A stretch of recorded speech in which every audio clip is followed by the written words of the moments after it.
Ewenyigba TV, eviao penupomola. Modo is on me cover Ewenyigba TV your door per you can let the junction no to my kaida with the country back can be still a door pimenemia. Ma agble nemi le ebegbenyon konye Peter nate agboyome. Kafinamia agrenya joma ma klokoto ngodo nyope akpaji. Nje chode jesi ba bonu den of you way de ke ado mo le ikama ugare sika kuku wana ome le atiwa forest vie me ke asito apono Kathleen adijiba wanyame yika anongo ne dopa yika ne edie nyanu ne gara tu kome bio yenye NCC dopi abezima nola ene kale akpabubu ana number sab nuto monola wanyame yiko fa kunyileve kokura le yika bujo kakula mozonyo wako asibevi le na number nuto me nguti kenyo ponu kwalao mina la matrovi mava na magara Nyadzɔdzɔwo nemi.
Akpele ikami hogbara sikocho Muslims every English and dopi kana dama gwani afinyajo wo adogbo le yeme kana mi agara tukanje ne mi anma kai ka mi aja gomele mi pa avenya kwakula tumanu ikana le mi si kan jojo makasino no la gana tukome na mi godo nje chode jesi ba novi wa ma we de ka do nya me ka wo alle mo me fi la kan ni ko wonya ba wo aja agba yika wo gere sika kuku alo tumanu kuku le mo goglaji le atiwa forest reserve kana le aja panu to me kana na pano bia wonya me yika wo aja agba yika wa no ga ho me chopa atonda sine afa we atole yika mo gondo la aja agba yika wo hetoro no bia vivi kala wana yema wonya me yika wo pogo me le sika kuku wana o me le yika me wo apukala agbana no majagaji wana o mele avei kana wodo kodara anyile gana tukome kana vi we de kaya wala amebla atovo ato ade de mele kama wala o chokpe jinu gbanto badasine abejinu atole pa kle bla evevo evemele ati one mining resource kan ele nutomale kama amerika wo pa avenya ojile gana tukome ye forest commission wotin lo pe no wana ope akpaji kama ikana anobonu levondo draw wana o mem onyame yika odi ko global leika me presiding judge alo bondola enozi me bondodo wana yewa ebieme ne peno bi o mo le klalo be yo akobele le to heareke acho ana kesironu ikana le gana to consulta ejebe wa ayida ubonu kama ikanya ngonola ne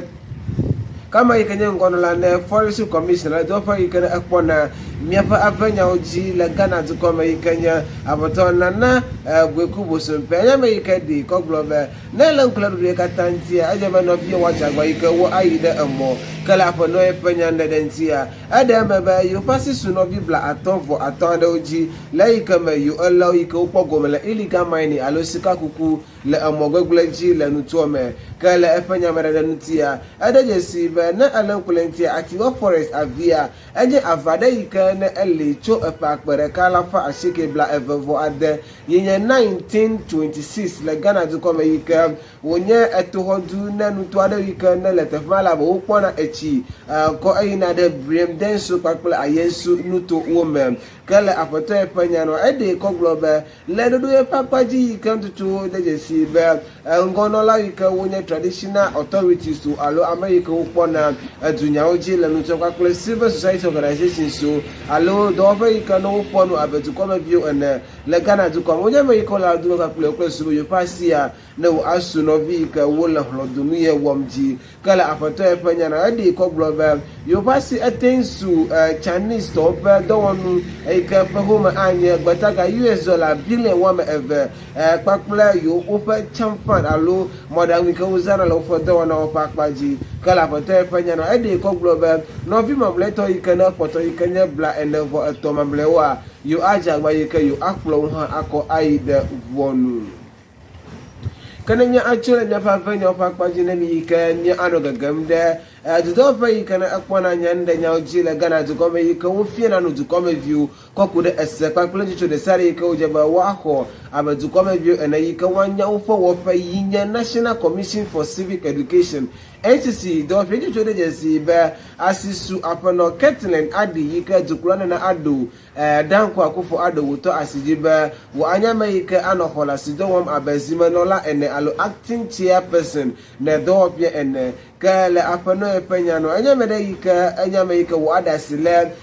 agbalenti akocho le ika mawuko doele wom abe zimanola uparenti to ene ika deputy chairperson ika na ale finance and administration alo akpogomele aganya kwakla le ika dona utin yejile NCC do pepa akpaji kala apano epe akpaji adejesi be anyamede ika awodo kwakla do pele epagupo gade unke ba ile ika mawuko do ika wojeba wo awo aba ika wo adasile agbalenti alo agbalenti glanya podo wana untile tukla pe fie yeka wo agara do wona yepe akpaji ka apano adi enyame yeka wo to asijile pakpo be kula we Andre yeka 2017 abameka nya ngono la uparenti to alozima no la uparenti pakpula amerika akpo aganya pakpula do wonya oji le NCC do pe akpaji kama yeka le do pe mi pila yeka nya apano just be nkruma enyame yeka dasi agbalagom le yeka modi ko globe yepo adobubu yeka ya bai wole gbataji ko le yeka mo do kakule do pie le attention vos megbe yekene 5 years working period kala wana yema apono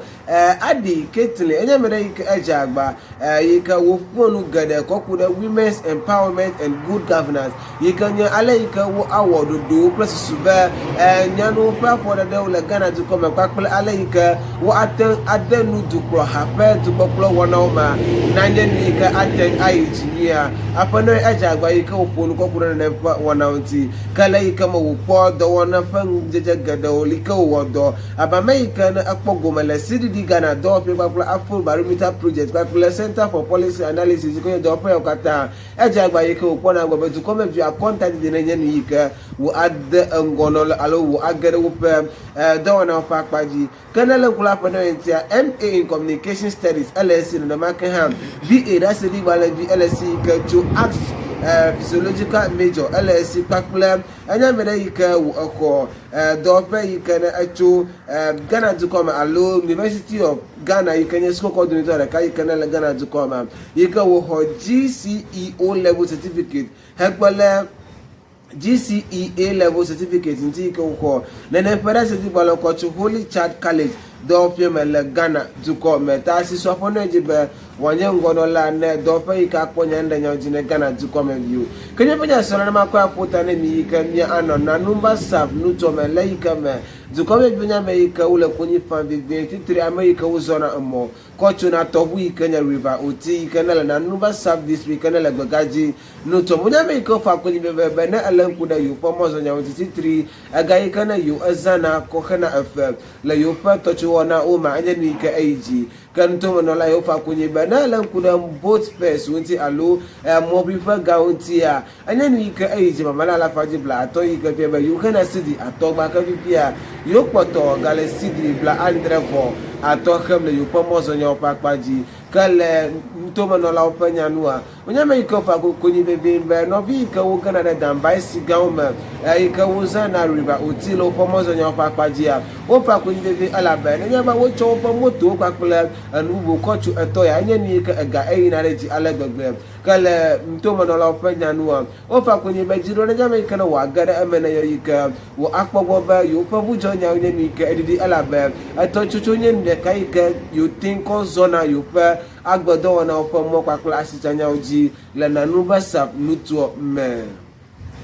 kamya panu kwala ge imore ga mia chumya penya jora pe gomele veni batini ya dopia kwa seru yenye ekenye kwanye Peter nate agoye me civis nyama ika atro asile nyapo modan dokata ka kulu utro asirenya jonti afi umatendo myewa kula pe gwenya jole mya pa jogonu kwa wona oja kwenemi le kami kwatole ka kula veni batini ya dopia